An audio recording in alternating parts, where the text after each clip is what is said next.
Olá, bom dia. O Tribunal de Justiça do Maranhão saiu mais ou menos na vanguarda do respeito à diversidade. E pensando nisso, hoje tem mais uma iniciativa nesse sentido que marca essa posição do tribunal a respeito dessa questão. E é sobre isso que nós vamos falar no café de hoje. Quem veio tomar café comigo para falar sobre todos esses assuntos e nos contar todas as novidades foi a doutora Elaine Carvalho, que é adjunta do Comitê de Diversidade do TJ Maranhão. Bom dia. Bom dia, agradeço pelo convite de estar tratando de mais esse evento, essa ação do Comitê de Diversidade do Tribunal de Justiça do Estado do Maranhão. Pois é, a gente já falou uma outra vez, quando você veio aqui, do casamento, foi o primeiro, se eu não me engano, né? O primeiro casamento coletivo homoafetivo do Maranhão, foi isso? Foi. Teve o primeiro casamento da população LGBTQIA+, que foi realizado no ano de 2022. 2022, né? Isso. Nós fizemos também um casamento dentro de uma aldeia indígena, que foi o primeiro, teve uma grande divulgação nacional dentro da comunidade São José, da aldeia São José, da comunidade Cricati, e também um casamento de pessoas de religião de matriz africana na cidade de Codó, dentro de um terreiro. É de uma diversidade mesmo. Essa diversidade, Elaine, eu vou te chamar de Elaine, tá? Pode. Essa diversidade toda, tratamento igual para diferentes, te encanta? Claro. Até porque nós não somos iguais, né? Nós somos diversos. E o que nós buscamos cada vez mais é o respeito a essa diversidade. Certo. Essa primeira iniciativa, vamos dizendo, lá mais atrás, como é que ela foi recebida? Aí eu digo, tanto pela comunidade LGBTQIA+, que esperava uma coisa dessa, mas eu acredito que ao mesmo tempo tem um certo receio, como pela sociedade de uma forma geral. Qual das iniciativas? A do casamento. Ela foi muito bem recebida. Inclusive, esse ano nós já estamos planejando fazer o segundo casamento comunitário LGBTQIA+, aqui no estado do Maranhão. Ótimo. Se foi bem recebida, a gente pode prosseguir no mesmo caminho, já que o caminho para ser trilhado, a gente só vai começar andando e ele vai sendo formado. Essa iniciativa de hoje é uma outra, vamos dizer, é um outro resultado dessa mesma posição? Sim. O Comitê de Diversidade do Tribunal de Justiça, ele foi criado no ano de 2020. E ele trabalha com 6 eixos antidiscriminatórios de diversidade, né? Sexismo, LGBTfobia, capacitismo, racismo, sexismo e etarismo, né? Além de outras questões relacionadas aos direitos humanos, né? Então, esse nosso e-book que está sendo lançado hoje, às 5 horas da tarde, no auditório do Selma, ele é o segundo e-book elaborado pelo Comitê de Diversidade do Tribunal de Justiça, quer dizer, em 4 anos, né? Nós estamos em 2024, então já é o segundo e-book. Segundo, é 22, né? Isso. Sim. Foi 22? Foi em 2020, em plena pandemia, que foi criado o Comitê de Diversidade. Isso, 2020. Então, 4 anos depois, já tem vários filhotes como resultado dessa iniciativa. Desses 6 eixos que você falou dentro desse comitê, qual você diria que é o mais delicado de tratar, que até agora vocês têm mais dificuldade de chegar com ele até a população? Tem alguma assim, ou todos têm o mesmo peso? Todos têm o mesmo peso, né? Mas eu não vou dizer que seja o mais delicado, mas nós trabalhamos, nós somos o mais demandados, né, para trabalhar com o combate à LGBTfobia, racismo, são os 2 eixos assim, principais.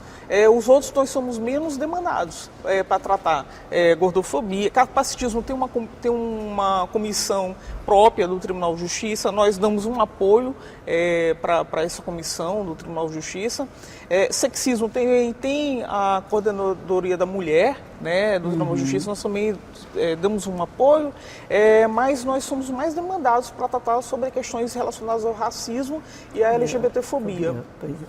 O Maranhão, ele ocupa assim, um lugar de vanguarda nessa discriminação, não é? Eu digo no combate à discriminação.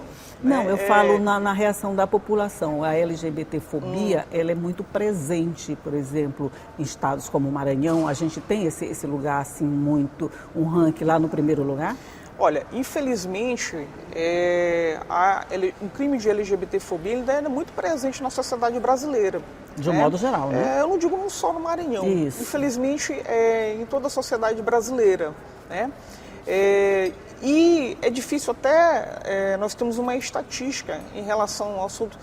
Os movimentos brigaram muito para inserir o assunto LGBTfobia, transfobia, nos sistemas da polícia, né, da Polícia Civil. Isso, e verdade. Também no sistema de justiça. Né? Nós até encaminhamos um ofício, logo na criação do comitê não havia esse assunto lá no PJE, que é o Processo Judicial Eletrônico. Nós encaminhamos um ofício ao CNJ para inserir. E eu não sei se foi devido a isso, mas logo após eles inseriram esses assuntos. Mas ainda assim, inserindo esses assuntos nos sistemas, às vezes precisa de treinamento dos servidores, daqueles profissionais que vão inserir aquele inquérito policial ou a ação dentro dos sistemas para colocar lá um assunto específico, né, o assunto correto. E muito desse trabalho de estatística é elaborado, é feito pelos movimentos sociais. Os movimentos sociais hoje têm uma força muito grande, né? Essa questão da reivindicação, você tem que brigar para conseguir um direito que é seu naturalmente. Sim. E a falta de uma visão, vamos dizer, diferenciada para o assunto, quer dizer, como você está dizendo, vocês lutaram para conseguir botar ele no sistema eletrônico de atendimento judiciário e conseguiram. Mas, quer dizer, essas pessoas que trabalham com isso, elas recebem uma capacitação diferenciada para enxergar o processo de forma diferenciada? Pois não há, por exemplo, na justiça, não há uma vara específica para tratar desses crimes, né? Entendi. Então, são as varas criminais. E esses servidores, eles não são capacitados especificamente para tratarem desse assunto. Mas há diversos cursos elaborados pelo Tribunal de Justiça, através da Escola da Magistratura, né, que trata sobre a diversidade e antidiscriminação. Inclusive, nós vamos estar ministrando agora um curso a partir da semana que vem, sobre diversidade e antidiscriminação para juízes e servidores. Pois é, porque assim como a gente fala no caso da mulher, que ela merece ser acolhida, que ela merece ser tratada de forma diferente quando recebe uma violência, para não ser novamente violentada através desse tratamento, é o mesmo tratamento que se deve estender para todas as outras categorias que se sentem discriminadas e ameaçadas pela agressão. Sim, inclusive é uma briga e uma reivindicação dos movimentos sociais, tanto de combate ao racismo, quanto também que tratam dessa questão da LGBTfobia, né, a comunidade LGBTQIA+, de que haja, aliás, até já tem uma delegacia de polícia própria para tratar dessas questões, precisa ser melhorada, né, Já temos uma delegacia própria. Sim, a delegacia A. Mas também há uma reivindicação em relação a uma vara que trata especificamente dessas questões, desses crimes. A nossa população LGBTQIA+, ela já é significativa, quer dizer, ela já pode dizer, eu preciso de uma representação melhor, eu preciso de um tratamento melhor, nós somos grande parte da população? Eu acho que sempre foi, né? Eu acho as pessoas hoje, elas estão tendo mais coragem, né? Vamos lá, de se autodeclarar, né? Às vezes, concordo. Ao se declarar em relação à sua orientação sexual, à sua identidade de gênero. Por exemplo, há 10 anos atrás, a gente não falava sobre comunidade de transgênero, né? Hoje em dia se fala diariamente. Né?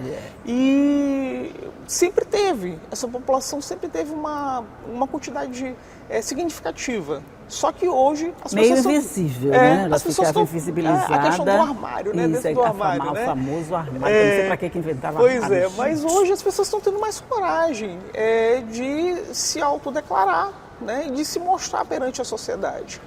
E isso se deve muito aos movimentos sociais, né? Eu me lembro, eu sou formado em Direito, né, pela UFMA, e eu me formei, não parece, mas há uns 20 anos atrás. Né? Jura? E na minha época, eu lembro que não tinha nada de reconhecimento desses direitos, nada, nenhum. Assim, é verdade, e 10 anos bem depois, que foi que, por exemplo, 2011 foi que se reconheceu o casamento, a união estável, né? E logo depois teve a resolução do CNJ dizendo que os profissionais que realizavam o casamento não poderiam se negar a praticar os procedimentos. Eu lembro. Né? Se eu não me engano, também houve um movimento contrário há pouco tempo, né, no sentido de extinguir esse tipo de legalização. Né? Vamos falar sobre isso no próximo bloco? É só um instantinho, a gente vai fazer só o intervalo e volta já já. Um minutinho só.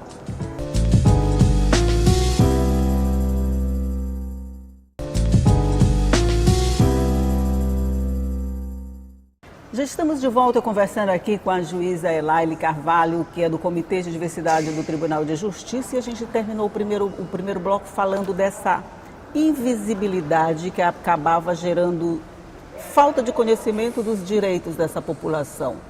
Hoje, a gente pode dizer que a gente já deu mais passos, que a gente já está perto de uma igualdade de direitos para todo mundo, ou ainda está um pouquinho longe? Eu me pergunto, hoje em dia, o que falta de reconhecimento de direitos relacionados à população LGBTQIA+, né? Porque, e esse é importante falar também, que todos esses reconhecimentos de direitos, eles foram feitos através do Poder Judiciário, né? Que apesar de ser um poder conservador, isso, é verdade, que representa a sociedade, né? E foi um poder que reconheceu todos esses direitos à comunidade LGBTQIA+.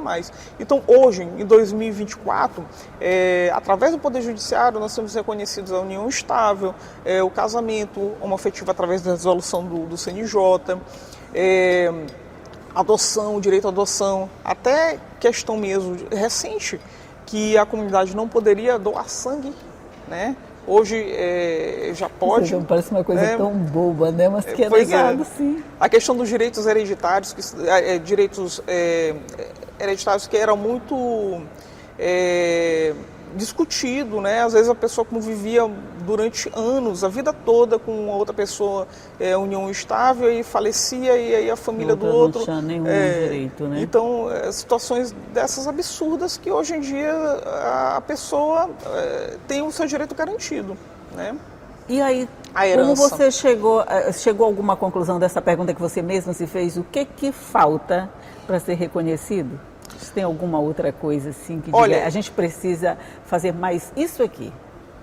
Não, tem duas situações, porque hoje em dia, como eu falei, né, se fala muito da comunidade transgênero, né? Isso. E aí eu ainda não vi, mas como é que fica, por exemplo, um homem transgênero que tem um filho, ele tem o direito à licença maternidade ou à licença paternidade, né? Então seria é verdade, né? E aí a mulher transgênero que tem o filho, né, que ela não vai gerar, né? E sim, ela não vai gerar. E aí ela tem uma mulher transgênero, né? Teria direito a uma licença maternidade.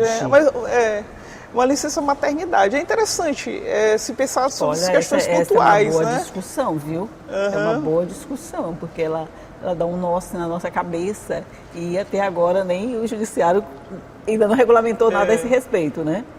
Não, eu não tenho conhecimento sobre decisões nesse sentido. Não tenho conhecimento. Mas o que eu penso que a sociedade brasileira precisa que o legislativo discuta também essas questões, né? Elas ainda não são muito discutidas pelo legislativo, como você falou. O judiciário saiu na frente, tomou as decisões, tá organizando, vamos dizer, o caminho, mas o legislativo ainda está um pouquinho fora dessas discussões.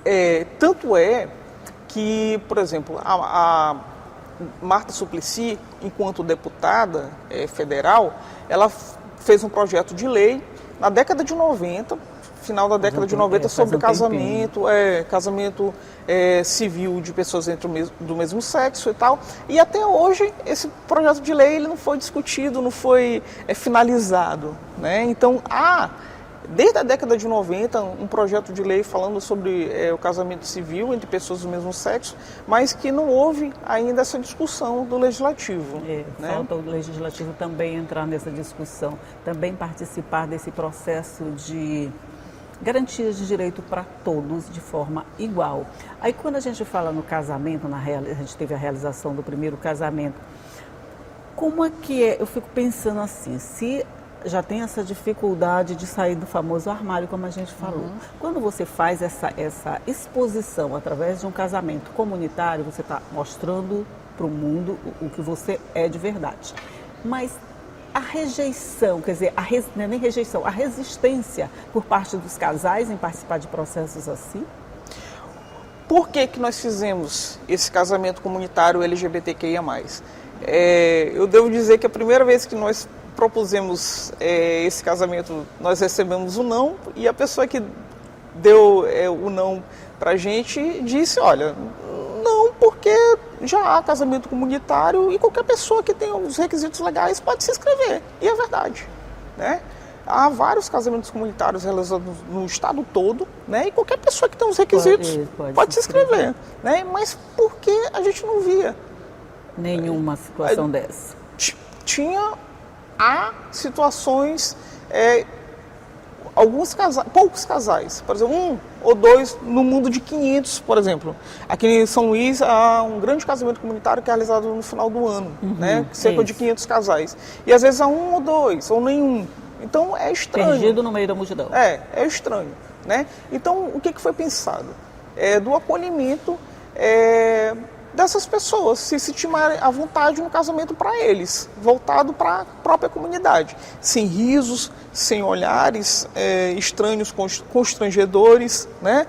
E de forma que aquelas pessoas que estivessem trabalhando ali acolhessem esses casais. Exatamente. E deu certo, né? Que nós tivemos 32 casais inscritos no primeiro casamento, que a gente vê que não há uma quantidade significativa de inscrições desses casais em casamentos comunitários convencionais. E eu vejo também, não sei, a representatividade que isso tem para a população. Quer dizer, é um casamento específico para um segmento específico. Quando você está dentro de uma turma de 500 e você é você tem 499 iguais e um diferente. Quer dizer, você está meio perdido ali naquele mundo. Não é um específico para você. Eu falo, o resultado de ações como essa é o que conta mais, eu acho. Sim. E tanto lá em Codó também foi pensado no casamento comunitário para as pessoas de religião de matriz africana, justamente por isso, porque eu fiz um casamento comunitário convencional para toda a população, quem tivesse os requisitos legais poderiam se inscrever, foram mais de 100 casais, 120 casais, e as pessoas que estavam trabalhando comigo, eu pedir informação sobre os casais, se tinha algum casal de religião de matriz africana, se tinha algum casal quilombola, se tinha algum casal homoafetivo, e não tinha, né? E aí surgiu a ideia de fazer dentro de Codó, que é uma cidade que tem um grande número de terreiros ali. Uma cidade terecozeira. Pois é, tem um grande número de terreiros, de fazer um casamento para esses casais, de acolhimento, né? E justamente nesse casamento, onde houve a inscrição de 10 casais, um era homoafetivo. E no casamento convencional, que foi maior, foram oferecidas mais vagas, não teve nenhum. Então, há alguma coisa estranha aí. Talvez o casal não se sinta... A falta de acolhimento. Exatamente. Eu acho, a falta de acolhimento. Você não se sente acolhido nem respeitado dessa outra forma. Você está lá como um qualquer, que vai despertar aquelas reações que você falou ainda agora, né? Aqueles preconceitozinhos feitos só com um olhar. Preconceito de olhar é terrível, né? Preconceito de olhar, que ideia minha. Mas o que interessa é que a iniciativa deu certo e a partir de agora ela se torna uma constante dentro do TJ? Sim, uma política dentro do Comitê de Diversidade, né? Até que não seja necessário se fazer casamentos específicos, né, para essas pessoas. O que a gente quer é que todos tenham respeito e dignidade, Até que não seja preciso se fazer nada de diferente, porque todos são iguais. Legal isso. Muito legal. E sim, o e-book que vai ser lançado hoje, o nome é Diversidade e Antidiscriminação, uma discussão necessária. É isso, né? Sim. Convido a todos para o lançamento do segundo e-book do Comitê de Diversidade do Tribunal de Justiça, que será realizado às 5 horas da tarde no auditório do Selma, com palestra de 3 autores de 3 artigos do e-book, né? Até um falando sobre a necessidade de criação de um crime de feminicídio. E outro falando sobre a questão da branquitude dentro do Poder Judiciário, né? Falando sobre, tratando sobre os crimes de racismo, injúria racial. E nós vamos ter também um articulista que é professor do Selma, o professor Tiago Alisson. Ele também vai estar trabalhando com a gente hoje no lançamento desse e-book. Ok, então já está todo mundo convidado hoje, a partir das 5 horas, lá no Selma. Você está convidado, estou convidando o nome dela, viu, gente? Você está convidado também. Você não é da comunidade LGBT, você não é de qualquer outra dessas comunidades atingidas, mas você alguém com certeza que se interessa pelo respeito e dignidade às pessoas da mesma forma que todos merecem. Doutora Elaine Carvalho, juíza do Comitê de Diversidade do TJ, muito, muito obrigada mais uma vez por estar aqui conversando comigo. Eu que agradeço tomar esse café aqui delicioso com você e que tenham mais convites para tratarmos sobre diversidade e antidiscriminação. Pois da minha parte, pode ter certeza que terá sempre. Sempre que tiver um assunto interessante, é só me avisar que a gente vai conversar com toda certeza. Bom dia para você, bom dia para você que está aí do outro lado, que já sabe que todo dia a gente está aqui com assuntos, às vezes assim, às vezes mais leve, notícia boa, sempre para começar amanhã bem informado, sempre. Informação é tudo, informação é poder. Tchau e até a próxima.